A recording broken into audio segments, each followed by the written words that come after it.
Hello everyone, welcome back to my channel InfoSec Lab, and today we're gonna be doing another topic in cybersecurity, GRC.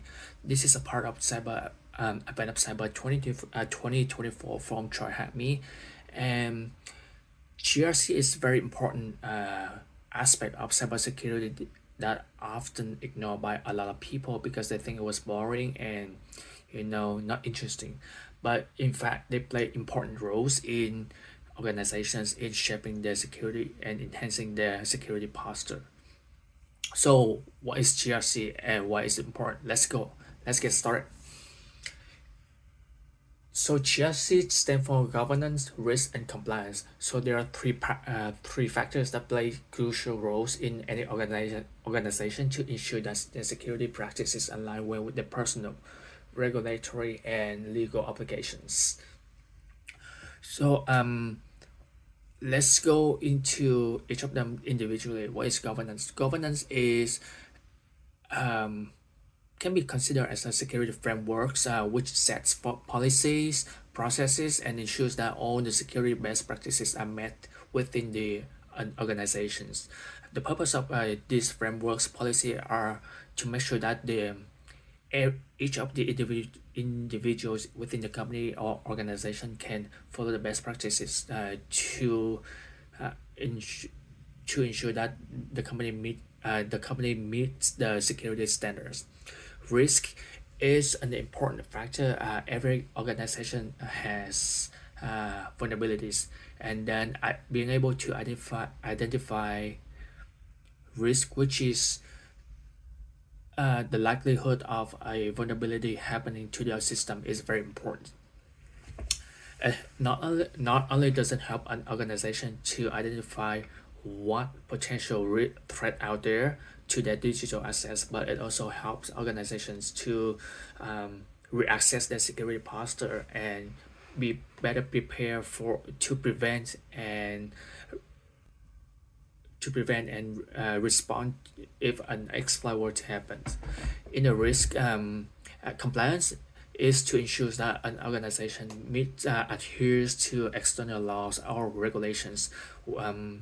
Often, a lot of time we've heard of CCPA or GDPR. Those are regulations set by state. CCPA is the regulation set by California state, whereas GDPR is a laws that was enforced by the European countries. Both are both are enforced to protect user data and privacies. It's just like they have different standards and requirements, and because of that, depending on your geolocations of the applications or your company, you have to adhere to those rules. HIPAA is also another great example of compliance. Health industry companies or organizations have to follow uh, strict rules and regulations when it comes to protecting patients' personal and health information. So those are a few examples of compliance and that company organizations have to adhere to. Now, let's talk about risk assessment. Why is risk assessment important? As I mentioned earlier, risk assessment not only provides a company an insight of what potential threats could be out there to their digital assets, but it also allows them the opportunity to reassess their security posture and to implement some security measures to actually prevent the potential threat, and furthermore like act on the incidents if it were to occur. So in the risk assessment process, there are four steps. First is to identify the risk. Second is assign the likelihood of the risk, and then assign the impact of the risk to the organizations. And last but not least is risk ownership. Now, in order to perform these steps, we have something called the risk registry, which is right here. It's similar to an Excel sheet where it provides all the information. As you can see right here in this animation, risk name and description of the risk is the part of the risk identification. You identify a patch web server. Web server has not been patched in the last 4 months. That's the risk that an organization have. And then the likelihood of realization, meaning that the likelihood that this vulnerability will be exploited by attackers. The higher the score is, the more likely it is to be exploited. And then impact, again, this is also assigned by score from depending on the metrics that a company set out. It's also assigned by score. The higher the score is, the more critical or the higher impact it has on the organizations. And then last but risk score is a product of the likelihood multiplied by the impact. So in this animation, the likelihood is 3, the impact is 4, so the risk score is 12. It tells an organization is and finally the risk owner, like the person who performed the risk assessment, he or she will actually take a look at these metrics and to evaluate how important these risks are and what's gonna be the appropriate actions upon this risk. All right, pretty much that is the cut. Oh, one more thing. Sorry. Risk assessment is not only for internal use of the company, but it's also for external use. So this is where the third party risk assessment comes into place. A lot of times that one company may be working with third party vendors or partners, and they have to make sure that the third party companies also follow the best practices when it comes to security. They also make sure that whatever products they use from the third vendor also meet the requirements or also complies with the regulations that are currently enforced within the state, the country or the location that they are.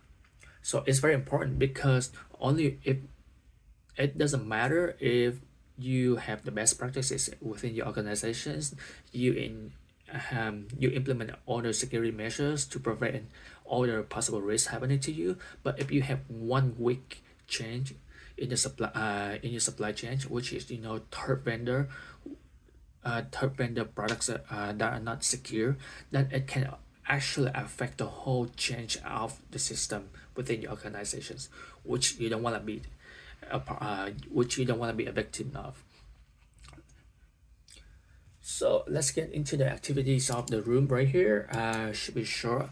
Now keep in mind that these activities are just an emulation of the real world scenario, because the information provided in this room is kind of limited and a little bit overall. So all of my judgment or assessment are just like subjective.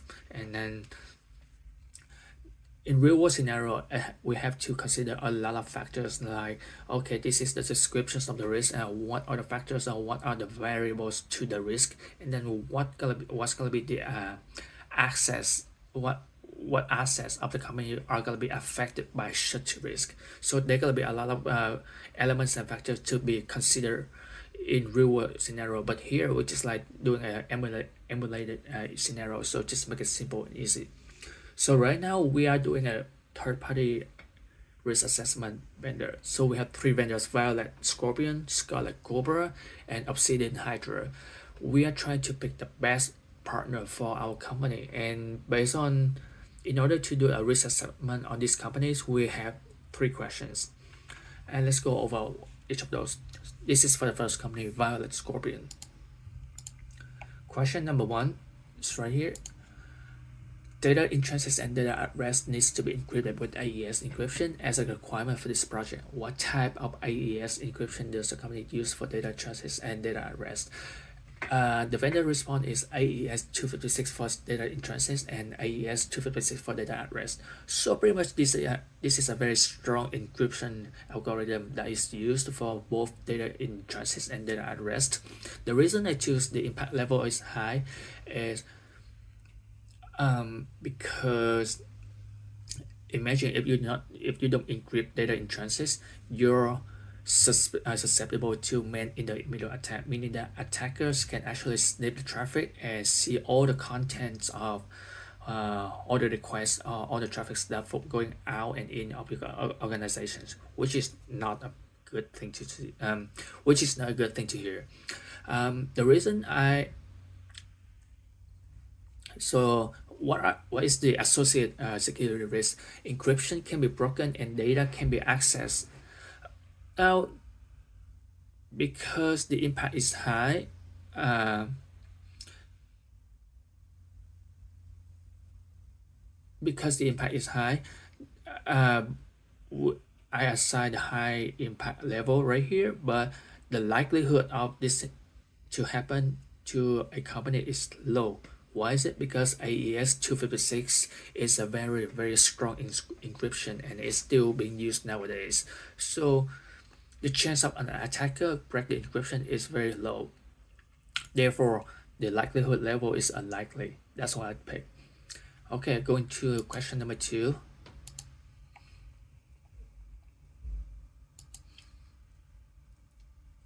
What kind of access controls do you have to ensure that data is accessed by only by authorized people? Data can be accessed by all the people on the relevant teams.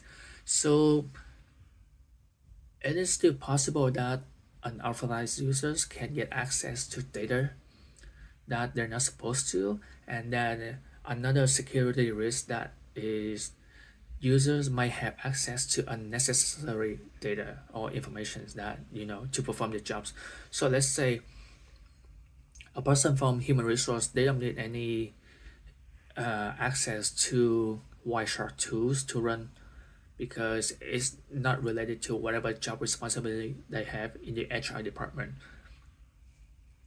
The impact level, of course, is high because if a person from HR is able to run a Wireshark tool, which is a traffic sniffing tool, it's highly dangerous for the organization because if an attacker can compromise a machine on the HR department, they can actually run the Wireshark tool on the organization, which we don't want to happen, right? And the likelihood to happen is possible because the vendor actually implemented some access control onto the data that they have.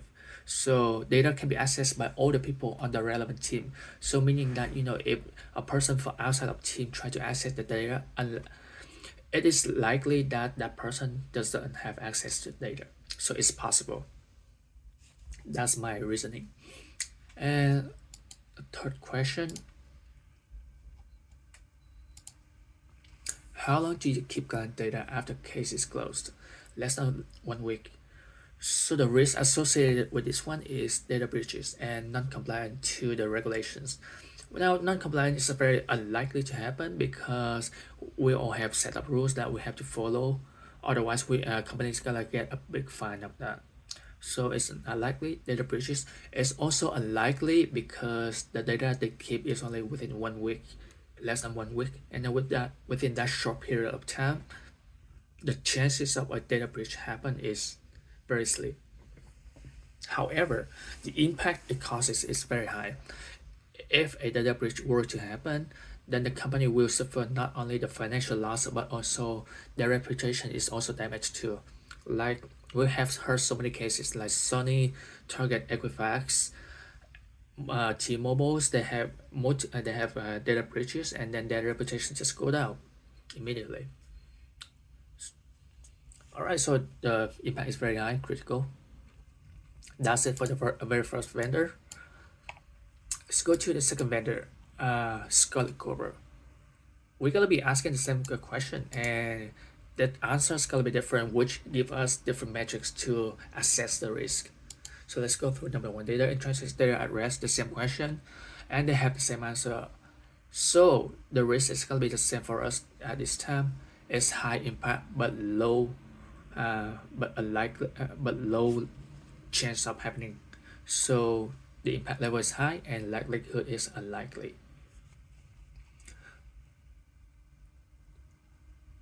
At risk, second question is what kind of access control do you have ensured data can be accessed by all the people on the relevant team? Again, this is the same answer that we got from the first vendor by the Scorpion. It is critical. It is important to have access control to implement access control policies to regulate who has access to what, because otherwise if an attacker or maybe an imposter, if an attacker were to get into the system and then he or she can get onto whatever file that he or she doesn't have authorized permission to view, then the damage can be huge. It is, and then the likelihood, again, as I mentioned, is possible because there are some access control implemented on the data. Only people from the relevant team can access to the data, so the chance of it happening is less likely possible. Right. And then the last question for this vendor: how long do you keep client data after the case is closed? More than a month. So the first vendor, they only keep the data for less than a week. So the chance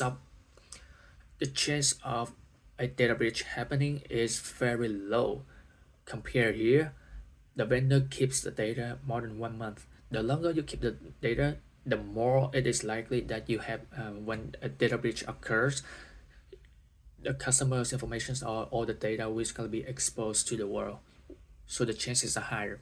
So in short, the impact is still the same. You get data breach, the impact is high critical. But the likelihood is depending on how long you keep the data. If the shorter you keep the data, the less likely that it is to happen. So the level is lower. So in this case, because you keep the data for more than 1 month, it's gonna be very, very high. All right. Hope it makes sense to you.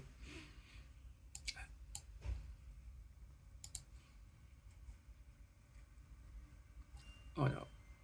Third question for the last vendor. So that's the last question for the second vendor. All right. So we have two vendors. And then to have two vendors with all the risk assessment score. Let's go to the third one. No, it's not.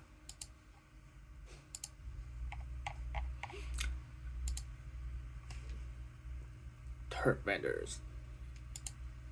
Let's go to first question. Data, same question. None for the data in transit and AES 256 for data at rest. Now this is important. What is the risk? Intercept data and unauthorized access to data. Oh, I should just state one first. This one is more likely to happen intercept data because you don't have any encryption mechanism on the in transit data. It is likely that all the traffic going in and out of the company will be intercepted by attackers. And what happened? They may know that attackers may get important information about the company or the organizations, which we don't want to. Also, the likelihood of that happening is very, very high because you're not encrypting the traffic. So if an attacker gets a hold of your network or if they can intercept the network, they can see everything, which is a bad thing to do. So the impact is high, the likelihood is high, at risk. Second question. What kind of access control do you have? Data can be accessed, only need to know basics. Okay, so this one has a more strict access control onto the data, that only people with related responsibilities or duties get access to the data. So that, which is good, but the risk is, you might have insider threat, and again, data exposure or data breaches is causes very, very high damage to companies. Not only financially, but also no, the data breaches not only causes the financial loss, but also the company's reputation. Therefore, the impact is always high or critical. The likelihood level, because the chances of having an insider threat is very, very low for an organization. That member must be really, really hate the company or whole. Otherwise, it's unlikely to happen. That's why I assign a low score for the likelihood level at risk. And then the third question, how long do you keep the client data by? Okay, so this one I didn't do. So data breaches. Data breach is always high, critical, and then the likelihood 1 to 2 weeks. I would say it's likely to happen, but it's not all possible to happen. Again, a lot of more details might be needed to determine whether the likelihood of the events to happen. But in this case, I would say it's likely. To see if it okay, the assessment could be improved. Your assessment indicate a higher score than expected. All right, so let's see. So I guess it's possible a data breach occurs within 1 week to 2 weeks. Yep, it is. Again, this is just my own judgment, and then this is what the TryHackMe set down for us to retrieve the flag. At the end, in the end, we have to consider a lot of factors and elements to when doing the risk assessment. All right. So now let's moving on to the last step. Complete the assessment. Now we have successfully performed risk assessment on 3 vendors: Violet Scorpion, Scarlet Cobra, and Obsidian Hydra. Which one should we pick? Well, we first look at risk score. The risk score is the product of the impact multiplied by the likelihood. So in this case, 3, 8, 4, and then we're gonna be add some number together. So for the first vendor, the total risk score is 15. Second vendor, total risk score is 27, and the third vendor, the total risk score is 21. So we know the lower risk score is, the more secure and that vendor is. So we're gonna pick number 1 by Scorpion, and we get a flag, which is right here. Okay. What's the government stand for? Okay. Governance, risk, and compliance. And here's the flags. We completed the room. Okay, I hope my explanation is clear enough for you and not causing any confusions. And I hope you learned something new about GRC. I hope after this room that GRC is not boring to you. Actually, it's not boring because the more you dive deep into that, the more you find it exciting, and then there are many scenarios for you to explore. Doing risk assessment is fun. You can deal with numbers. You can, for one scenario, you can just have multiple factors to take into account, and from there the risk score may vary. That's it for this today's video, and if you have any question, feel free to reach out to me. I also have a write-up which I will link in the description. Please check it out. Thank you. Bye bye.